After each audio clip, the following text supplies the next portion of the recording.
What happens today is so on the day, whoever is conducting the meeting for the debate will come up on the stage and introduce each speaker. So what we're skipping today is describing each speaker's profile, but that actually will happen on the day just to give a sort of an understanding as to who you are and what lenses you guys wear in order to see the world to the judges. So just to give us a little bit of context, that will actually happen on the day. And I'll be introduced, whether me or myself or MC on the day, who is the master of ceremony, will introduce the first speaker. So until you've been introduced, you're not meant to stand up and come up on the stage. But for today, I'll be sitting in the back and then introduce me, and then you come up. So you will be using after every from the after 5 minutes everyone. So after I clap, the speaker goes there and then we will announce the next speaker. So like introduction part, does it happen before everyone say or like in the beginning? Before. Just before, Yeah. But otherwise you will be like using the No. So I think we will start. yeah. Sure. Okay. So our first speaker is Survi. Yep. So you'll be going like this. Like to invite our first affirmative speaker, Subi, up on the stage.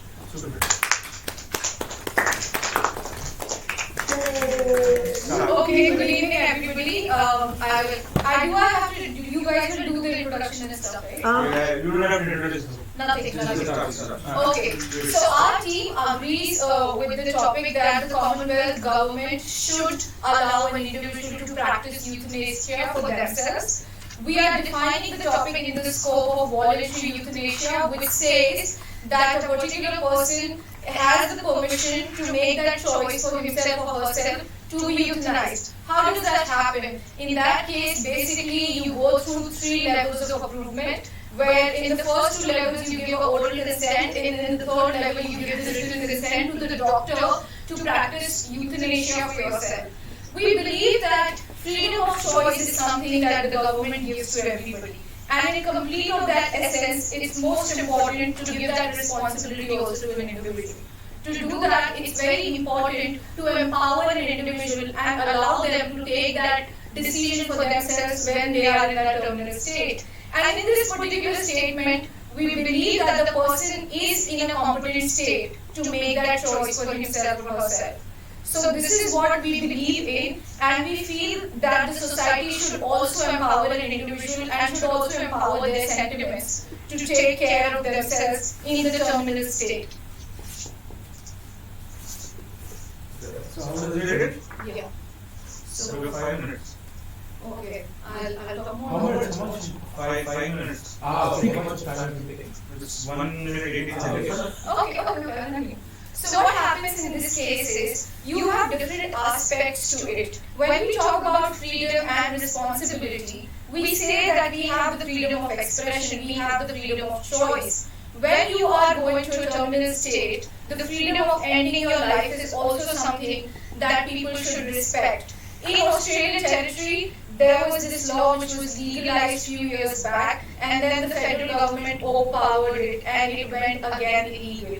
But this debate is still going on because there is a need to give that empowerment to a human being. Imagine when somebody's father is ill and they request you that I'm in that state where I can't take the pain and I need to go for euthanasia. A person cannot help to get them into that state. You can't fulfill their last wishes.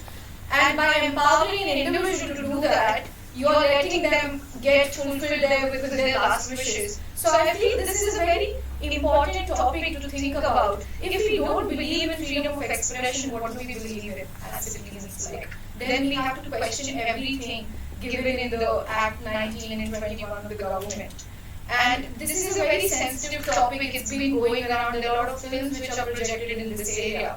Even if you talk about the political expressions of things and how the way politics have come into it, it's very important to empower an individual. Otherwise, the society will dictate a lot of things around you. Also, you have to take into account the economical state of a person who's going into a particular ill treatment order. Because if you talk about the economic state, there are a lot of areas where it has to be taken care of. What if you don't have any relatives or any person who will be taking care of that? And who takes the ownership that you will be taken care in the right way? So many times, people who are not able to take care of themselves are put into aged cares. And how well the aged cares are operating, all this is very subjective. So I feel we need to be an objective society. Like we have defined everything, there's every law for everything. There should be a law which takes care of how you want to die. And because there are certain situations and there are guidelines which are given, how do you practice euthanasia, it makes it completely acceptable because it's not assisted suicide. You are giving somebody the right to basically decide for themselves before they get into that vegetable state.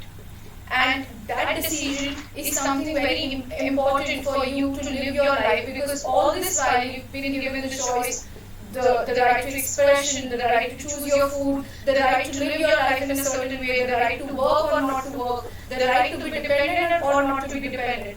So when all these choices are given to you when you are in the right state of mind, why not give it to you when you are actually in that mental illness state? And also in the terminal illness state, because the terminal illness eventually leads you to get to the mental illness side. That's why the statement clearly suggests that when the person is competent, when the person is actually sane, he or she can make that decision and can go ahead with it. So I completely believe for the topic, I feel issues like this should come more into picture so that people are more aware of what they can do about their lives. They have more power and control over their life than other people around them. Have I finished 5 minutes? Do you want to finish the whole 5 minutes or you can? Because generally you speak for 5 minutes. Yeah, but But it's not imperative that we do that. No, actually the rule is yes, you do have to speak minimum length, but you should not also go the maximum length. That's the actual So rule. the minimum is 5. Yeah, But 5 for now we'll consider it for Yeah, we'll accept, that's okay. And Oh, you need to speak for 5 minutes, yes, you need to. that's the rule, that's actual rule, yeah. No. But if you don't, I guess that will also become considered into your In that you are Yeah. you are making that. Yeah. Wait for the clap, always. Okay. Yeah. So what was the minute? So we took 4 minutes 55 seconds. 35 seconds. Okay. This is Yeah. So we'll give ourselves 1 minute for the Bhushan and Biswa and myself just to quickly write down notes. If you're ready, we can invite our new speaker, second speaker. Can we discuss while? Yes, yes.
Now we'll invite the first opposition speaker, Reshma, on up on the stage.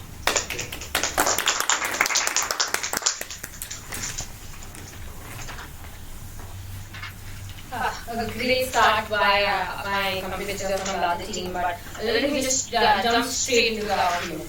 So we're talking here about how the Commonwealth Government of Australia should allow individuals to exercise the choice to euthanize themselves in case of terminal illness. And let me begin with the word choice. should be pointed out, saying that choice, we have to give people the choice. And she rightly mentioned freedom of expression and freedom to do everything. We have the freedom to eat, freedom to do whatever we want. We're talking about choice. But she made an assumption saying that the competent state of mind. First of all, that is a very invalid assumption. That how can you say that everyone, why should one believe that one is in a competent state of mind that they will take the right decision how to kill themselves? We've had cases in the past that in many cases, only 50% of the euthanasia conducted has been due to pain and suffering. The rest have not been because they are going through some pain. So this choice, when we assume that it is because of the very assumption that someone is in a competent state of mind to make a choice, when we're talking about terminal illness, we're talking about cases where people are actually ill and suffering, and in that pain and suffering, how can we assume that they are in a competent state of mind? So your choice does not come into role, and by assuming that they are in a competent state of mind. So we can also talk about how mature one can be. Someone can say one day they can feel like the entire world is down their head and they can make a decision in a flick of a second, right? So to assume that everyone has a competent state of mind is something that we completely disagree with. And the choice to euthanize in the case of terminal illness. Let me talk about this word terminal illness. What is terminal illness? I can directly negate it by saying that HIV was a terminal illness a couple of years ago, but today it's not. So what is terminal illness? It is an illness that cannot be cured, but with the pace of technology and how things are going forward in the medical industry, nothing is, they say that cancer has become something that can be treated. HIV was something people dying. Once you got HIV, people felt that you cannot contact the other person, you cannot talk to this other person, and people assume that you were just done for life. And she spoke about vegetable state.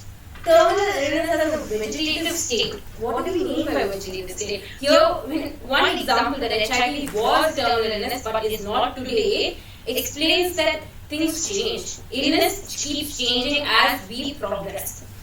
So, she also rightly spoke about how a case of a dying ill father who wants his son to help him out and take him out. But how do we know it's not murder? We've had instances today that there was a case in Sydney where a woman killed her partner of 18 years and showed it as euthanasia, but then the government came saying that it was she murdered him. So where does the whole point of empathy and sympathy towards your loved ones come in when people can abuse this power, right?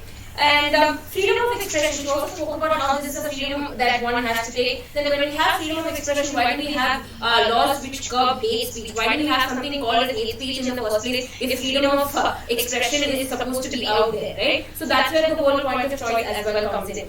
And I would like to point out that our team firmly believes that voluntary euthanasia is nothing but involuntary case of assisted suicide.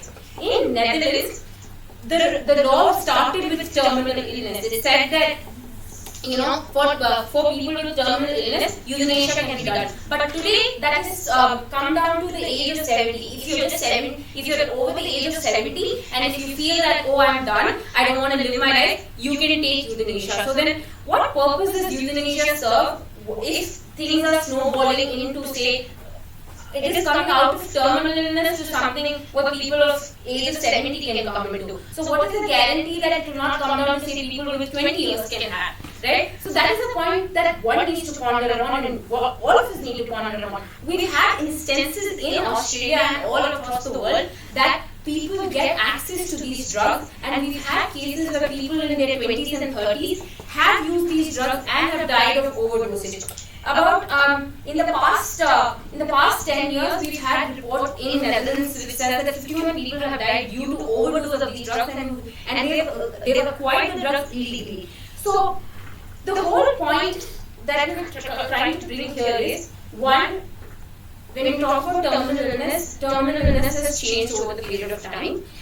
It is snowballing into something that can, say today you say terminal illness, tomorrow someone will say mental illness. Now how do we define that? So when the whole aspect of illness itself is changing, how do we bring in a point saying that it's only for this? And we've had instances, you open a door to one thing, you need to keep widening it up to accommodate as many people. If you just bring in the terminal, someone else might say that I don't have a family and I'm living all by myself, I want to die. So do we open it up that way? Then we just, if that is the case that we are saying that okay, if they say that it is the right for one to die, then why do we need euthanasia? That one can do themselves. If I want to die right now, I can, right? I have ways to do that. So we definitely believe that voluntary euthanasia is nothing but involuntary assisted case of suicide, and an estimate case here. Thank you. Reshma to 5 minutes 26 seconds.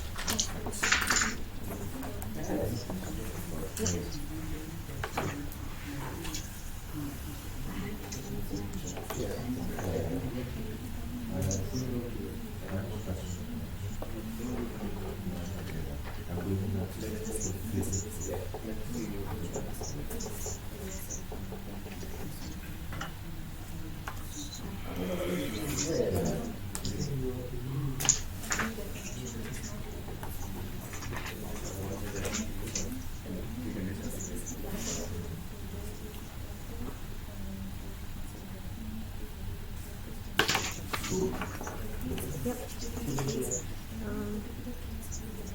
I'm just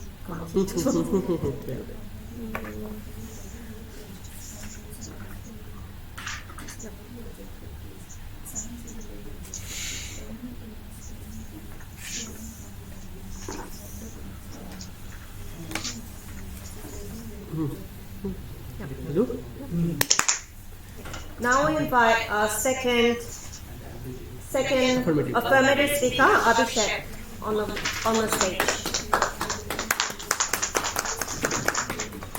Actually, it was a very good point made by her, and I believe that there are some points that have been defined in another way. For example, you talked about terminal illness, which is you are basically questioning the stance of terminal illness. But terminal illness is one thing that is being defined by the doctors. There is a proper procedure to it. There is a set down rules to it about what the terminal illness is all about. More importantly, there was a topic about competence. You talked about, suppose there is a person is undergoing a terminal illness for a long time, and is he competent to take certain decisions? Well, let me tell you, competence as per the United States and the Canadian law is a law where basically a person will be able to take decision on a written state and in a oral state, and he should be in his perfect mental state. So a person, you might say that a person having terminal illness might not be so he might be mentally stable. So that makes him competent to take decision of his freedom of speech and expression. You also talked about hate speeches. Well, when you talked about freedom of expression and hate speeches, well, according to the Article 19 and 20 of the ICCR, Australian government rule, freedom of speech has been curtailed in a point which offends the other party, basically harms somebody else's sentiments, then when it is very much inflammatory and it can affect somebody else's statement, and it might help.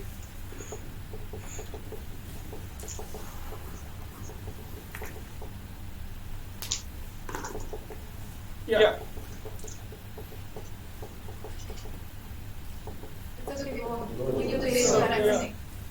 So it's all about the right.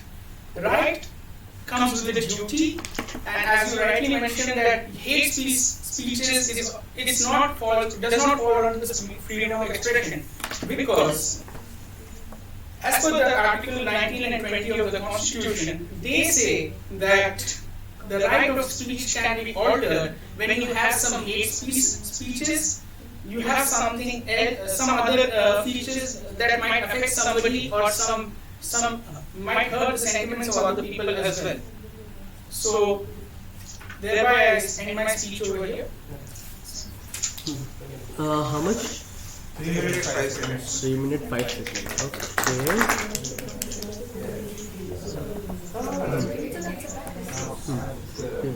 That's how you practice. Absolutely. And this video is not going out other than No.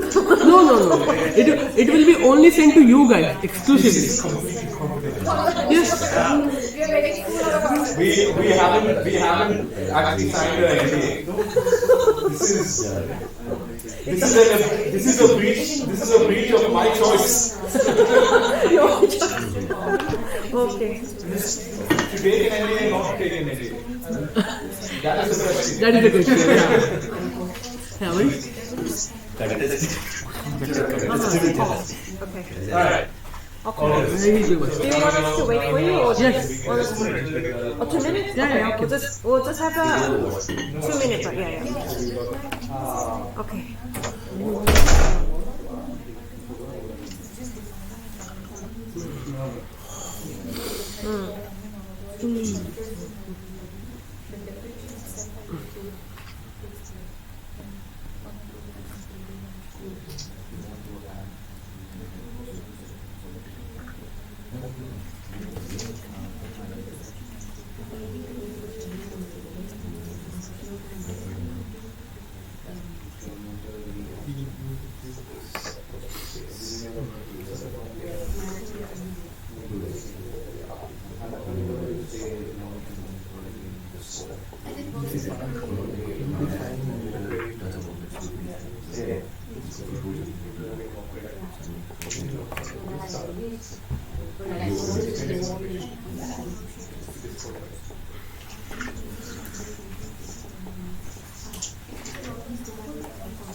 Shall I? Okay. Now we invite our second opposition speaker, Mandar on the stage.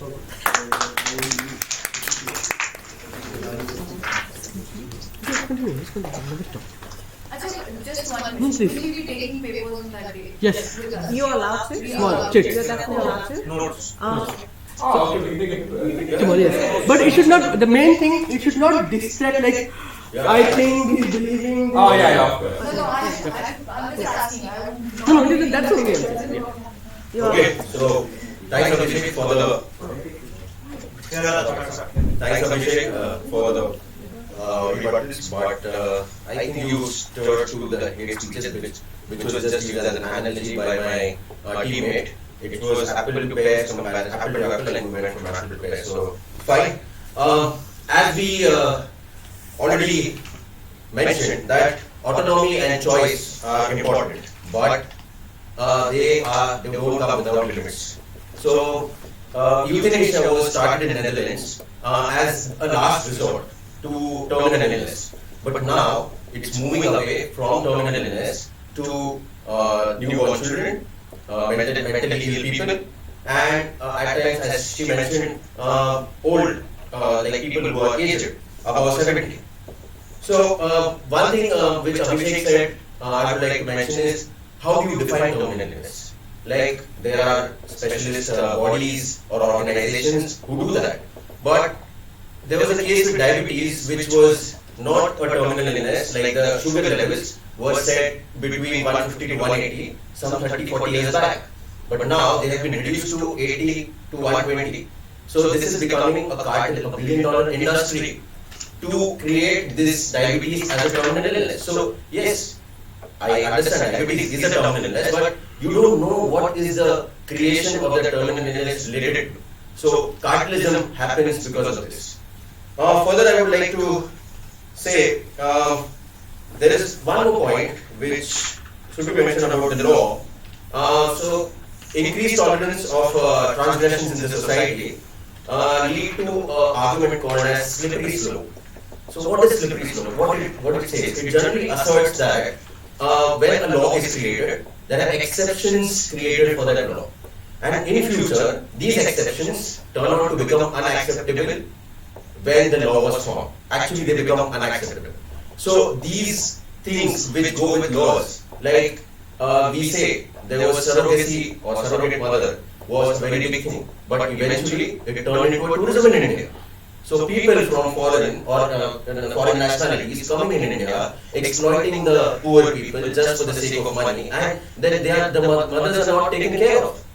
They just forget about the surrogacy. So that is one thing which I want to tell about slippery slope. Also in Netherlands, euthanasia is going on for 30 years now. But see the effectiveness of it. Like youngsters or terminal or aged people are taking drugs just to end their lives because they are in a depression or anxiety state. That's it. So again, it's actually not it's not effective in creating what it was initially meant for. Another things which was meant by it was told by Surabhi was mandatory reporting. Like it has to go through a certain set of people and it would be approved by them. So I would just like to quote a fact. Like in Belgium, 32% of assisted suicide, which we say we won't call it euthanasia, it is assisted suicide. They were done without any request. They were just carried out by the hospitals, and 47% went unreported. So this fact states that reporting has its leeways.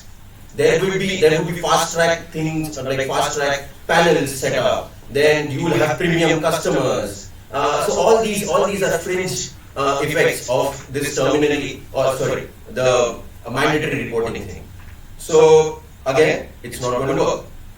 And coming back to my last point, it should be administered by doctors. Are doctors only one operating in the hospitals? Aren't there support staff? So I have another fact to quote. Around 12% cases in Belgium, the drug was administered by the nurse. These support staff have access to these life-threatening drugs, and they can be sneaked out. They can be easily sneaked out. It can go to a place which doesn't have euthanasia. It's always been the case that has been happening. So again, it leads to cartelization. Also, one thing was about consultants. So there have been consultancies set up in Netherlands and Belgium for assisting people with euthanasia. In Oregon, in the United States, a pro-euthanasia committee member has done 70% of the consultancies. So all these facts, what are they pointing towards? Like, it's not the choice of the person. It's just becoming a fashion to end people's lives. And if life is becoming so depressive, then how come hope would come into picture? We are living for hope. And secondly, it becomes like if someone has to die, someone has to kill it. So a right to die for one person becomes a duty to kill for another. And what about the mental state of that person who does it? So I rest my case with this final point. Thank you.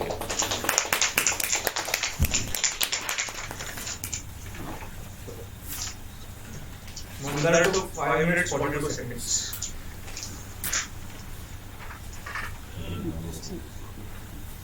Oh, sorry, how long was it? 5 minutes 40. Oh, okay.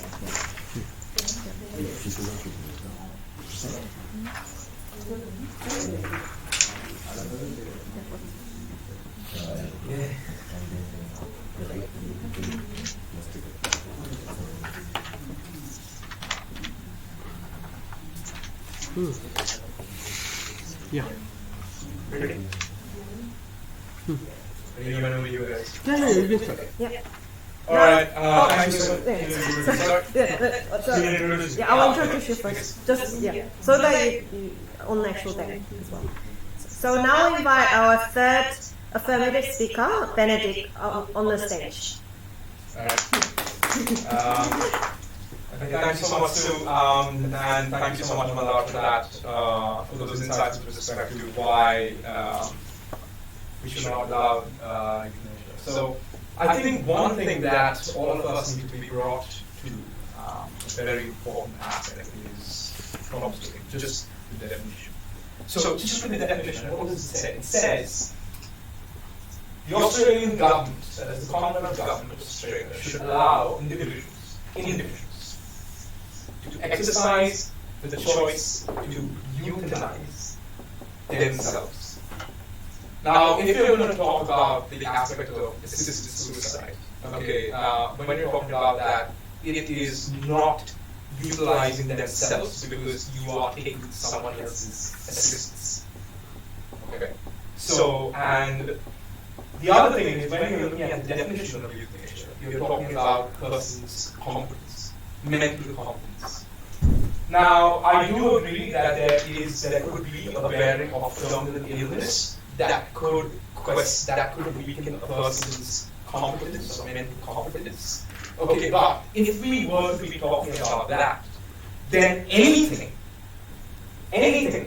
not only terminal illness, anything that causes a slight aberration from your logic, be it getting low scores in your exams, or falling down and breaking your foot and getting upset, okay, you would go to something called illogical thinking. Would that mean that you are not competent at that particular point to make a decision? Of course not. Okay, you are facing an issue that is affecting your mental ability to a certain extent, but it does not remove your logical ability to make a certain choice. Okay, so we cannot go on the fact that they were saying that mental illness, or some of the other guys saying that mental illness, okay, will have a bearing on making a logical informed choice, which was made in the first. Now, with respect to terminal illness and its span, now the average age of a person who actually died of euthanasia is 72 years old. Okay, now. If that happens, this is across the globe. Data shows that of the number of people who actually died. Okay, you can navigate, calculate that. 72 years. How long do you think that they need to wait for a solution to come? Okay, data and all of these guys are not going to be open, okay, to experimentation because they are already prone to pain and various other issues. So when you're under the lens, okay, how much more attraction do you want?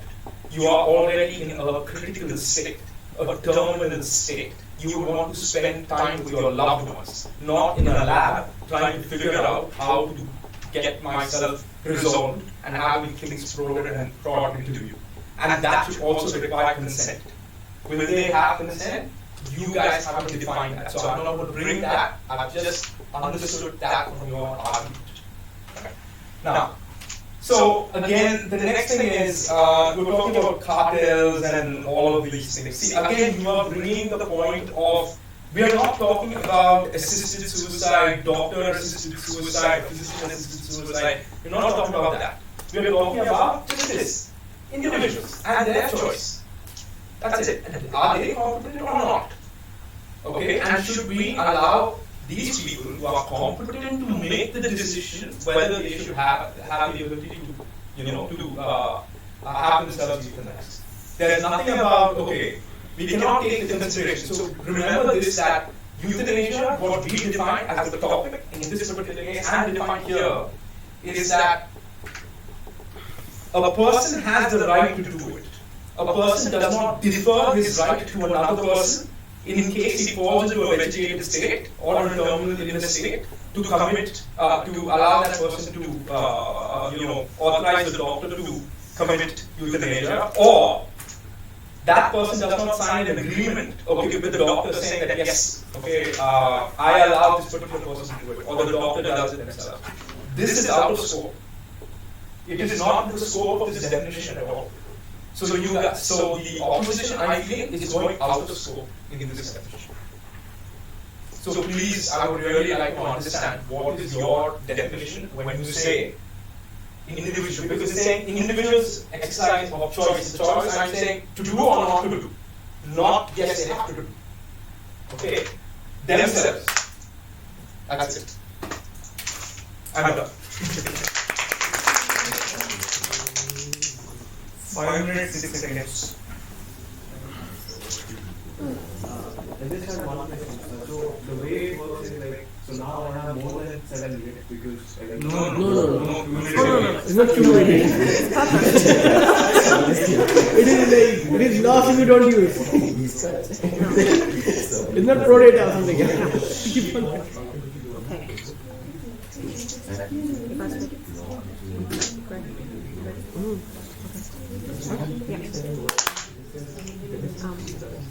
Now we invite our third negative speaker, Sobik. Benedict, how much time have you taken? 5 minutes something. 6 seconds. 5 minutes, 6 seconds. Thank you, My opponent team, thank you, my colleagues. Well, this is a really nice way of putting it, but I just want one statement to actually record what Ben said. You can't really prick yourself with an injection and say that I'm euthanized. We are giving the choice of euthanasia, and someone has to administer the injection to you, so which means that you are basically asking someone, and then there are a whole lot of social constraints that come against it. If you ask the doctor that prick an injection to me, it's up to the doctor's medical health as well, mental health as well, whether the doctor is sufficiently fine or not to insert it. So that's one thing, and I wouldn't go into much of it. But the idea, like there are 2-3 things that we want to focus on. The idea of terminal illness is at this point of time very vague, because what was terminal illness 5 years back is not terminal illness today. And yes, there are definitions, but as stated by my colleague Mandar, he said that this idea of creating a terminal illness can lead to a billion-dollar industry. And we have seen it in history time and time again. The way it should be said that age share, and we know what happened with age share. Now there is a royal commission going on in age share. So yeah, Australia is not very good in handling age share, and it is a big issue where people have utilized and abused a lot of powers. And if it has been abused in age share, what is the choice that it wouldn't be abused in euthanasia? And imagine the consequences. In age, they are just killing people, and if you abuse it in euthanasia, you are just killing people. So that's one thing I would like to say in terms of illness. And then there's something else as well I wanted to point out. Yes, I agree that there is something called vegetative state. I don't know what it is, but I don't think there is any medical journal which defines vegetative state as any state.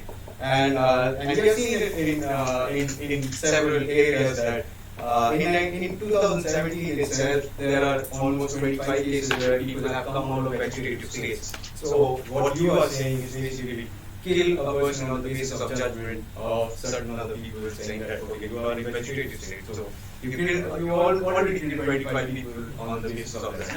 And then if the person is in a vegetative state, how do you exactly get the consent? Like in case themselves, they are not themselves. They are just lying there. What's the idea of consent?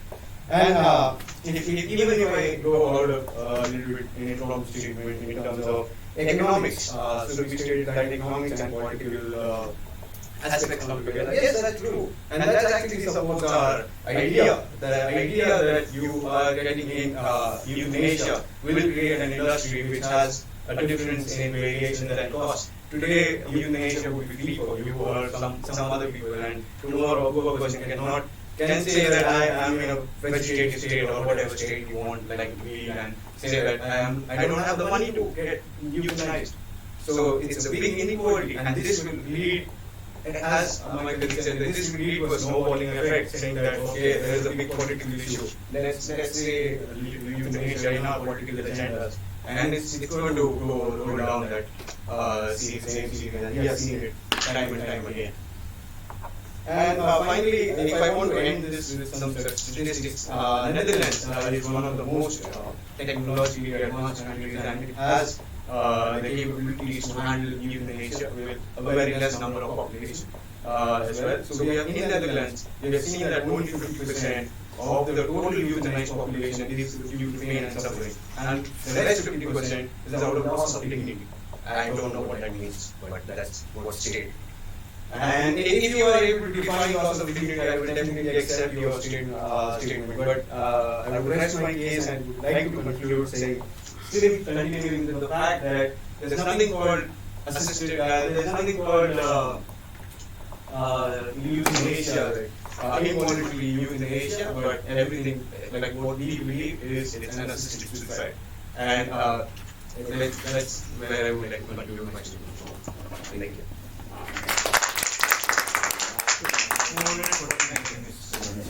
Oh, just almost. Just wait for the clap. I'm ready. Okay. Yeah, we can just. It's a holistic feedback, right? So, like, not an individual.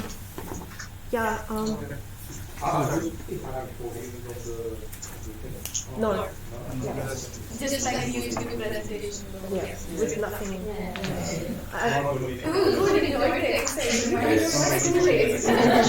Oh no, but I think it depends on the venue though. I think some venue will give you that.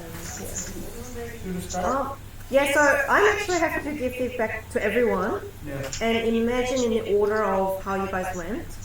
And so to give you overall feedback,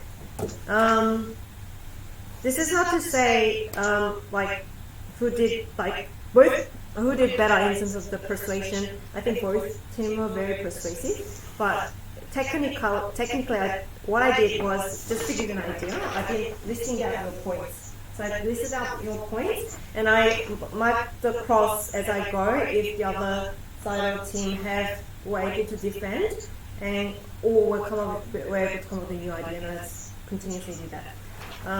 So far, based on what I've done, the negative team have scored the most by being able to knock down the affirmative team's proposed arguments. And I tell you maybe how I did it. So the very first speaker listed out all the points, and I probably mentioned what has been crossed out by the other team and what's left uncrossed out, which could be used by your team in the future, hypothetically. So economic states was mentioned. So I'll probably list out the things that's been crossed out first. Economic states, freedom of choice and expression. So definition has been mentioned again over and over by teams, and I think it was. I think this is probably one of the keywords has been knocked down many times. And expression of choice and the legalization and the definite what kind of boundaries of law they have, and the ownership of your self-care, and defining every law and how people can die on that aspect. And it's not about suicidal, and there's a mention about vegetable state.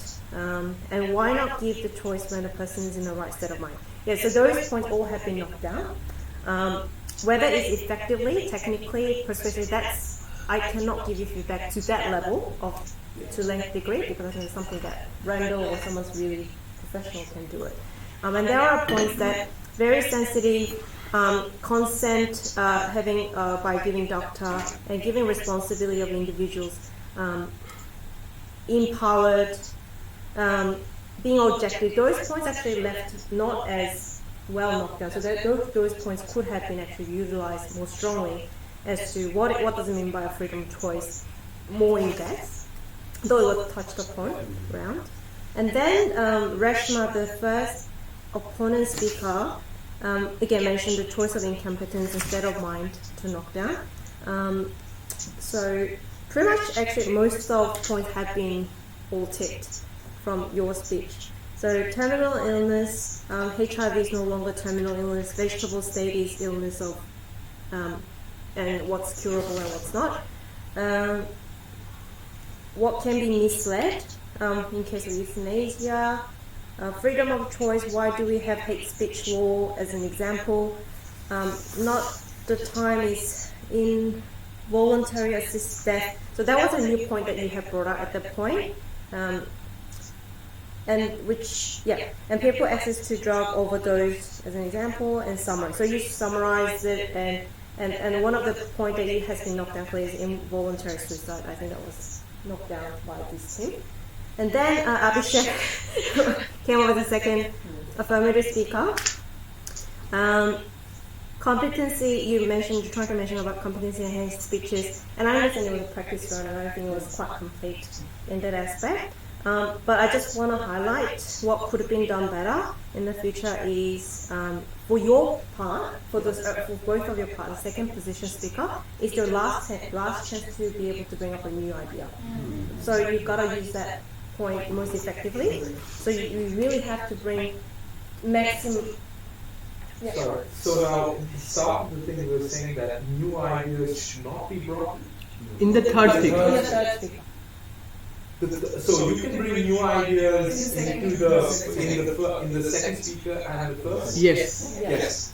So when you're talking about new ideas, can you please define what are new ideas? Yes. So like if you say I have in Netherlands, according to the fact, so these many suicides happen. That's a new idea. You bringing a new fact. I'll give you an example. That's just reinforcing. No, reinforcing in the sense. I'll come to that. I think yes, you were trying to give an example. I'll give you an example. So, for example, in the first speaker, when your point, there was a really good point actually raised up, and which also got rebutted by the opposite speaker. Which, to be honest, I don't know what actually will happen on the day because you have worked on against each other. But technically, I don't think it's actually allowed, and that's the point where you said 72 years old average dies, and how long should they wait until in order to get rid of the pain? And that was so persuasive, and I think that could have been better if they come on the second person speaker line. And reinforcement should happen on the third speaker line as summary, and trying to rebut as much point as you can of the other side. That those should be the first. So this is my confusion, right? So because like when we were debating, okay, see, again, if I were to go by the definition of what was given here, and when they came about saying that, like assisted suicide and all of these things, for me, like if we go by, because we've set the baseline, because we said that we are talking about this, okay, and because we are going strictly by the choice of euthanizing themselves, right? But when we talk about assisted suicide and all of those other things, it goes out of scope, which for me is a new idea. It is a completely new idea. So if you're going to say assisted suicide is nothing but this, you are relabeling assisted suicide to fit within this mode. That's what debating. But that's not debating. That is bringing a new idea and fitting it into You should have established what you mean by euthanasia there. There you did. But of course it is. It is, we spoke about competence. No, we're trying to understand, see what happens is one is what I said the premise to be and what you said the premise to be. And one is this global statement which we are taking as truth, for which we are fighting on whether it's right or wrong. But still we have to go by the statement to say right and wrong. That is yes. Yeah, I want to understand. See, the thing is like your understanding of what the choice to euthanize themselves exceeds the scope of a person himself making it. Because when you were talking about, I cannot euthanize, I cannot take an injection. Of course I can't. But what the definition that we said is a person has the right to do it. When I'm saying do it, not him personally doing it, but he makes the choice. Listen to me. You are choosing it to do. Yes. Or not to do. Yes. Now listen to me. So you are choosing to do something. Right? Now you can't do that yourself. Yes. So you have to give responsibility to someone else to do that. Just say yes or no. No, I can't say yes or no in this case. The definition says the choice to do that. It doesn't mean he physically does it. Yeah, so I'm giving you the choice. We're talking about Wait. What I think is we will. So, hear me out. Yeah. What I think is we will give a generic feedback of how the debate went. we'll do the technicalities later, because if we go on to the arguments, it will be we'll we'll do do a generic overview of how it went and what we thought of it, and we can come back to the argument later. Let me, yeah. So technicality is the hardest bit, and I must say, maybe I just jump on explaining how it went. But to give you guys understanding how you guys be scored is on the day is first the technicality, which is mentioned as a meta. So your logical way of delivering your argument. That's the one thing, and that's what's called toolmin method. Toolmin, and Randall only taught us half, and he left. But that's actually really hard technique. But that's really hard to bring. It's not to say I disagree with you. It's more yes, there's a point I agree, but there's another point that you may not have considered. This, and you have to leave the more points you leave audience, as in the adjudicator or the let's say general public, left doubted. Oh, how can I debut? But there's no point I can debut with. Then you're winning, pretty much. Yes. Yeah. That's a tool method. But in terms of technicality, I really can't teach you. I don't know how to do it. And there's a video that we have recorded in a session too. And pretty much Randall was trying to cover it in the like super in a very succinct way, trying to cover it. But these guys covered beautiful points. Okay, but the problem is we purposely left those points because we were going by this. So that's the reason why. That's the reason why I'm trying to understand what is the limit for a new idea. Because then if we are going to understand that limit, then we will not limit ourselves, to just this. So you limit until the last speaker comes in. So the third affirmative comes into the stage. That is where you limit all the ideas. But prior to that, anybody and the first two speakers can establish any limit that they want to do. That is setting up the context. Once the context is set, you cannot go out of it. Yeah. That is what the first two speakers do. I think what Benedict's pointing out is the relevancy, isn't it? I think the relevance of why you bring that into the topic itself, and I think irrelevance does count, so you can't bring what's considered as not relevant. So but because we are going by that, right? So because his points, I would accept the points or whatever it is. But then when you're bringing in a point like, and he's bringing in a point and then wrapping it up into something else. But the definition in itself, by data in itself, doesn't allow that. So for me, it feels like it's a new point, but you're convincing them that it isn't. So, like, I don't know if this is part of, but for me, it falls out of scope. So I want to know what is within scope. Because then I can say, okay, you know what, we can consider in our arguments that the other side can go out of scope and then you can go ahead. No, that is not allowed. When we took this statement, there were 4 lines of information. But what we did was, by seeing the statement, we limited ourselves to one kind of information because the other 3 were not falling by the definition. Like involuntary, non-voluntary was not falling under this. Only voluntary was falling under this. Assisted suicide was not falling under this. So we went by this global statement and then we went around with new ideas. And that's why after a while there were no points because every other thing was out of scope. They were talking about the other 3 types. Which the definition is not complied to. So the relevance comes into it. Sorry, which our understanding of the definition does not comply. Not say the definition, because the definition does not comply. The whole point of debate is that all about the ambiguous. Yeah. That's how we just right? So this part is not ambiguous. That is the choice to euthanize themselves. That's your perspective. Okay. Mine can be different. No. How can you? Wait. I know our generic of how it went and you can have technicality. Can I help you out this with last debate? Last debate, we had in the very last mock debate, we had a topic that her aspiration requires his cooperation. What do the? It's simple. Her different. So according to the topic, her and his generally accepted is as a gender, male and female.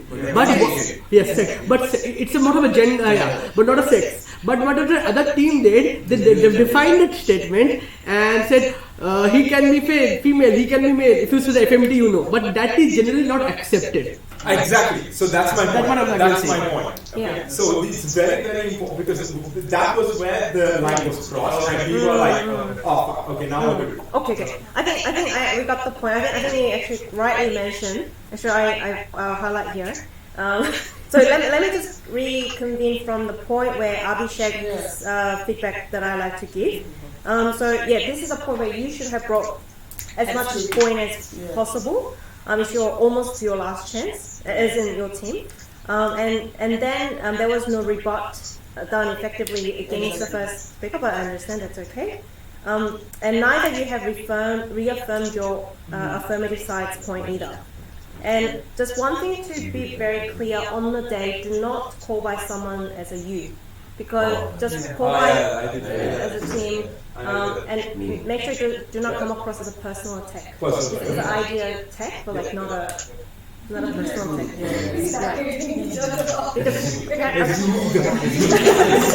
Yeah. Can we just say the point put up by the affirmative team? Yeah. That's so big. On the opposition, you can say Or the first speaker. Well, the first speaker, that's okay.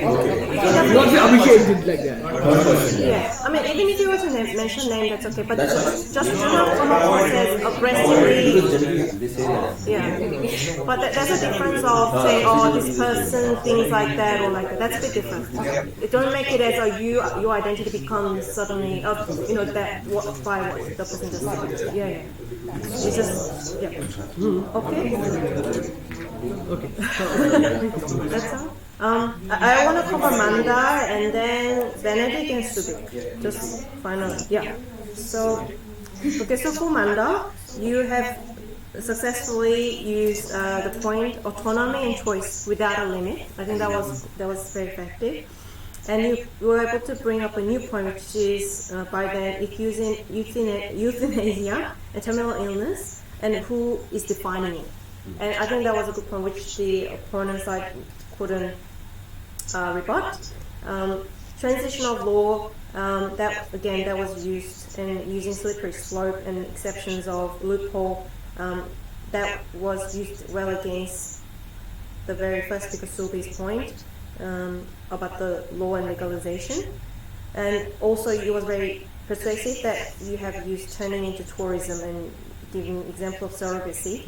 But I don't know how relevant that is actually will be considered to the adjudicator, because adjudicator also, you guys have to understand, you might want to research background of adjudicator, because you want to use the person's background, because whoever they're coming from will be, sort of affect your scoring as well. So does it make sense? So yeah. So let's say adjudicator has a background of surrogacy, maybe that can affect. But not to say that will happen anyway. But you have to research who the audience will be, and the audience is actually the judges only. Audience will actually not affect your score. It is not in the scoring guidelines. Just to make it sure. Limiting our definition. Well, but we assume that adjudicator will have a public common sense background. And mandatory, so the 2 new points that's been brought up was economic effectiveness of euthanasia in society, mandatory reporting to get approval, 32% in Belgium, suicide, that they actually don't need approval in order to get euthanized. That was just left hanging, so it wasn't now rebutted. And then going back to Benedict, I think Benedict, you actually did everything. You ticked all the boxes in terms of using your argument to rebut all the rest of the points. That was effective, but so 4 points came out, but one of the points was I considered a new. So I don't know how. To the judge, maybe it will not be considered. I want to understand that. What was that point that I brought? That was the 72 years old average. How long should the person? I wanted this guy to bring it up because I told him bring it up. Okay, but I was like, how how So I was like, okay, I have to bring it up. Maybe how tempted it is, don't bring it out. How tempted it is. I have put so much effort on this, I will say it. Because it's like a point, right? No, I think what you can do. I think what Technically not allowed. Yeah, got it. I mean, I think what you can do is use it as a summary instead, and use it as a, for example, and maybe frustrate that argument instead of as a completely new point. But yeah, you did a great job there. So definitions you use. As this is not a free something, a competence of anything illogical decision. Yeah, I can't read my handwriting. Is else competence to make decision oneself is out of scope or something. Yeah. Okay. So civic point. So yeah, you said you never truly can euthanize yourself, and this is a debating point going against Benedict. You have raised a point. Definition of terminal illness is changing. Just to reconfirm yourself on your team side argument, this can create a new industry. So to me, I think it was a slightly new idea, as well as sort of reconfirming what Mandal said in terms of it's a sort of a fashion. And in aged care, there's a lot of aging society, and that can create a problem. However, one thing that was good, but it was too new, was the vegetable state, that how to get consult from a person who is in vegetable state. I think that could have been used by either Mandal or Rashma. Instead. And two other points which was effective, which is this is inequality to those who have no money. I think to me that was rebuting Asubi's point, economic state. To someone who may not have money, someone might as well euthanize themselves, to save money. So I think that was sort of a good, effective argument. Netherlands are only 50% on euthanasia, on the rest of 50% because of dignity issue. So I leave it to you guys to actually reflect your own self, but this is how I got to score it. This is really Very valuable. You guys can have this more often. It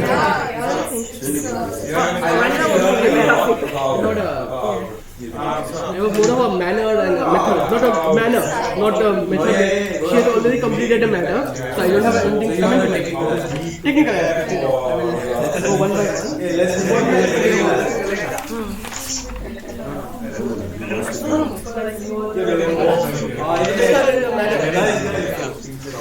So I think Sue had mentioned about the rebuttal and more of a manner aspect. I will speak a little about the manner aspect, like my body language and how.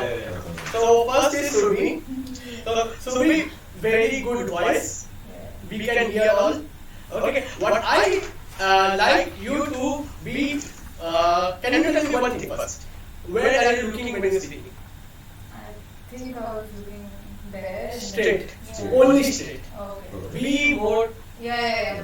Right. So this will make sure he is not only the person who is listening, everyone is listening. Okay. And the other thing is like and just move up and your hand gesture, you are always doing like this, even without purpose. Like purpose also doing that, purpose also doing that. What the audience will think that why this is a distraction always. If I say, for example, that is okay, but I keep on doing that. Again, manner aspect I am saying. Okay. Second is after Surbi comes Reshma. Reshma, again, very good use of voice, vocal variety, and we can hear it. My suggestion, lower pace. Pace is a bit higher. You like speed up sometimes, and like you're so passionate, like Surbi, but your speed is a bit higher. So like easy, like if it is little lower, and you also please do it in the more of the thing, like everyone, so it will be easier for us to follow. Then come Abhishek.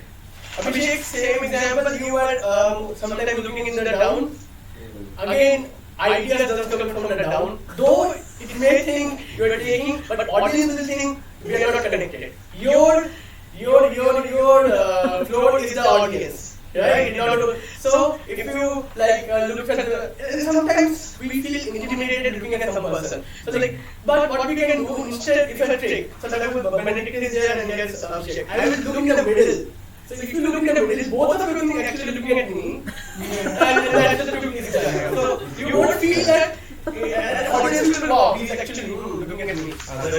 am accepted. Audience will say I am accepted. Judges will say I am accepted. That's it. Yeah. Again, I am speaking only on the manner. After Abhishek, it's Mandar, right? Yeah. Mandar, your voice is good. Little bit of ums and ahs for there. Okay? No, that's okay. Ums and ahs. It is sometimes, if you want, you can talk, take a pause a bit. That is okay, rather than meaning ums and ahs, because that is considered a break in fluency. Isn't it? So that will be a good thing. Again, looking at to everyone is a good, and moving more for the purpose is a good thing for you to improve and get. Then after Mandar, we have Benedict. Benedict, when your voice is like very good, we can hear it. Yeah. Yes. The only thing you were mentioning like that day it won't be there. I know. Yeah? Remember that day it won't be there. I know. So I'm like this, I improve. The reason, yeah, improvise. This is.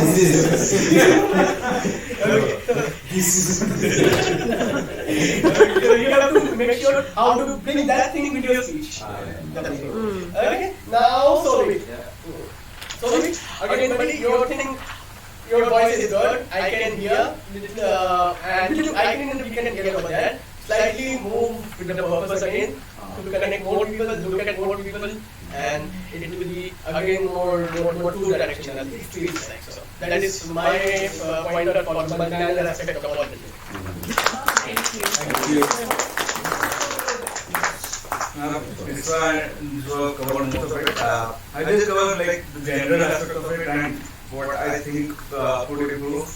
In general, both the teams. I do not pinpoint because participants have given individual feedback. Number one is matter and manner are two most important aspects. They account for 40 points each. The method is 20, so you guys can focus more on matter and manner. How you say the method can be on the back burner for when you are giving it.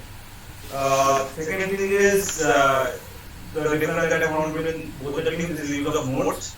One team did not use it, the other team used it. And at the end I felt like Shovik had too many notes and he was referring. So I think if you could have a balance between the notes, I personally feel for me notes are a good direction and they give me flow. So that could generally help you structure your debate. Second is empathy. So I found empathy missing in the entire debate, like appealing to emotions and personal interests of the audience. So we were talking about it, but it was more like a third person perspective. So if you could appeal to the emotions, that would be great. And so the debates were really good. I really like the debates that this team made and the counter arguments that the other team made. One thing that I missed was reaffirming and bringing it all back. So it was good in bits and parts, but at the end we forget what the first speaker had said. Just like bringing it all back, just reaffirming what are the examples that you gave. That would be a good ending point and rounding up everything. And just sometimes like if I did it. So when you are doing it, sometimes you should give back to the audience that that's not kind of the right way to face the audience. And just in general, even if the components arguments are outrageous or out of the blue, try and control your emotions and because it is sort of disrespectful to the speaker who is making the argument. So it should be avoided at all costs. And I mean, I found that you guys are really into it and I feel we serve the purpose. Can I tell you, I didn't do one point, because if you suppose, as Benedict has raised, about the validity of the topic, sometimes what we feel, in the third point he has, in the second speaker or third speaker has changed the definition, and you feel, and the audience says, clap, and you feel, oh no, though he changed the definition, but everybody is clapping, so I have to rebut it. But remember, it happened with MGSN. We thought, and after rebuttal in our great debate, we did a good job, but actually it judge who matter. Judge know what actually is right and wrong. So no matter 100 of people say this like this, if it is wrong and it is now, please don't fall in the trap and remember this thing. Remember both of them. Another maybe technique today is if one person brings what is seemingly irrelevant, maybe you can say that was irrelevant. Yeah. However, you want to continue topic within this definition and then you can therefore la da da da. That's what I was trying to do. But then but I want to know if what I was doing was wrong. Because like when that's why I got the point of, okay, can you like tell me what do you mean by giving a new idea? Oh, okay. You know? But is it clearer? No? Yeah, I mean now it feels like we need to give accommodation for such incidences to happen as well. Okay. And then counter that idea. Okay, so that by saying, as you said, it feels like this is out of scope. And like every person who comes in should say that if they're going to come in and say that we assume that by this definition, this is out of scope. Okay. So thank you all for coming. Oh, I want to make sure some more announcements. I mean, strategic thinking. Oh yes. I was going to get to that. So what I'll do, we'll just send out the agenda for the day as a printout. I think I already shared the soft copy to you all, but just keep that in mind. So you guys have to be at the venue by 6 p.m. And so